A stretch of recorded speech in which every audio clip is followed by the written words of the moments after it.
Hi everybody, I hope you're well. Look, this is just a quick video I thought I'd do end of year, end of a really bizarre and unusual year too. So I thought this was the most effective way to shoot a little message out to you younger guys.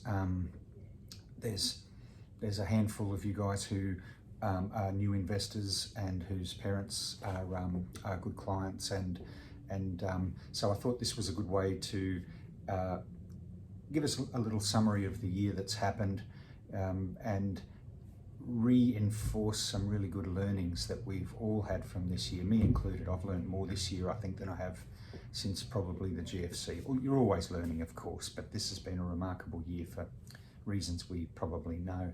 But I think a little recap's probably a good start.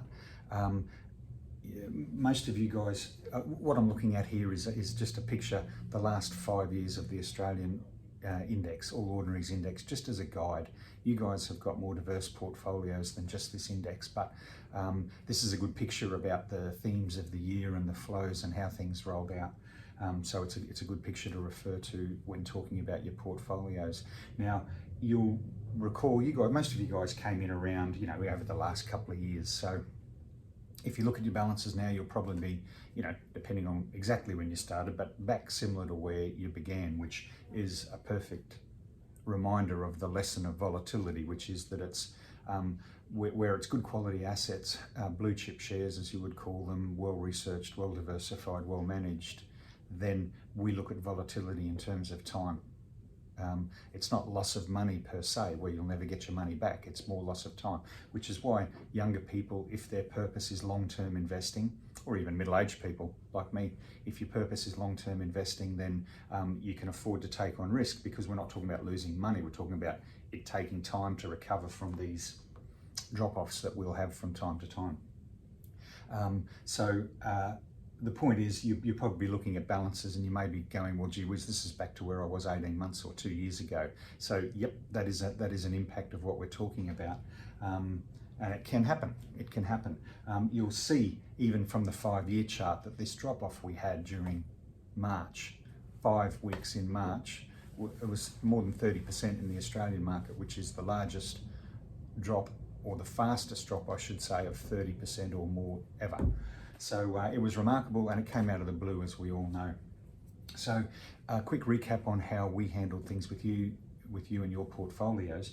You'll recall that you've had aggressive portfolios set for the long term. So and they had a gearing element, which is a borrowing, which just amplifies the returns in the good times, amplifies the downs, which is the risk of it. But again, that's mitigated by having time on your side.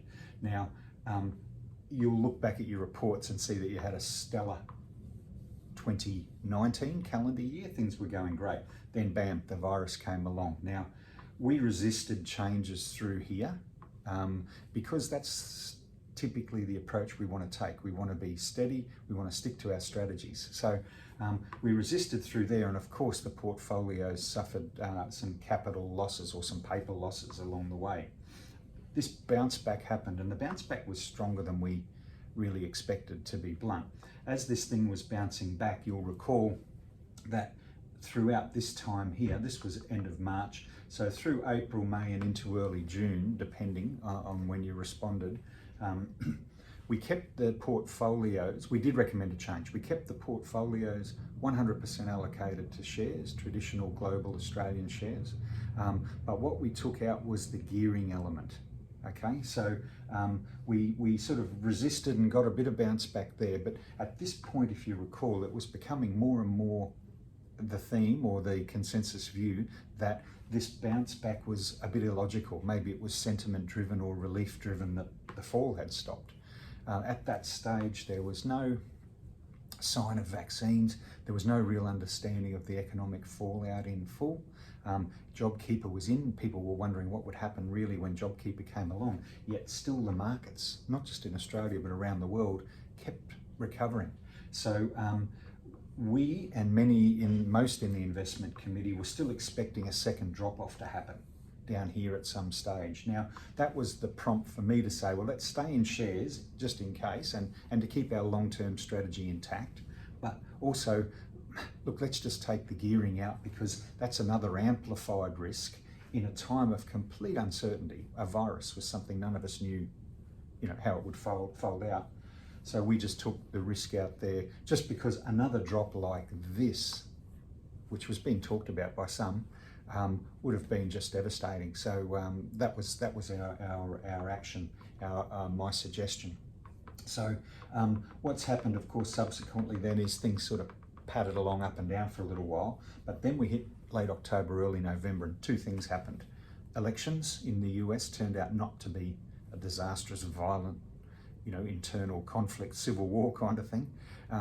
And the result looks like, well, certainly Biden looks like being president, is president, and the Senate looks like remaining in Republican hands. So that's a safe result as far as financial markets are concerned.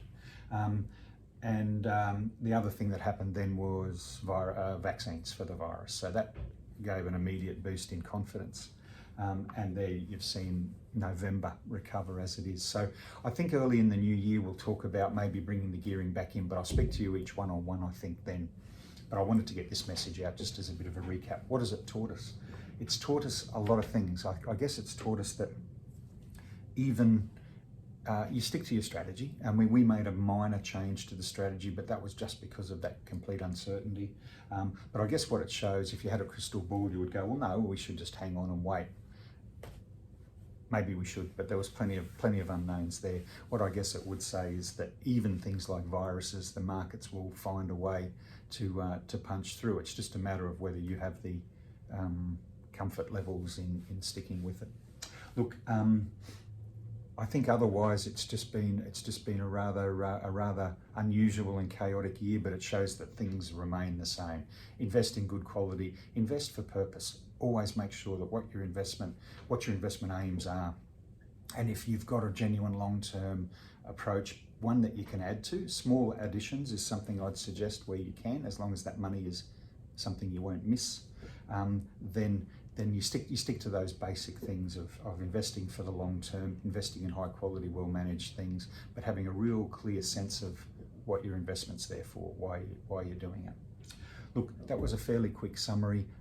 I always encourage you to give me a ring if you have queries, or shoot me an email, and that will never change. Keep doing that. It's important that we stay in touch. I send my newsletters out.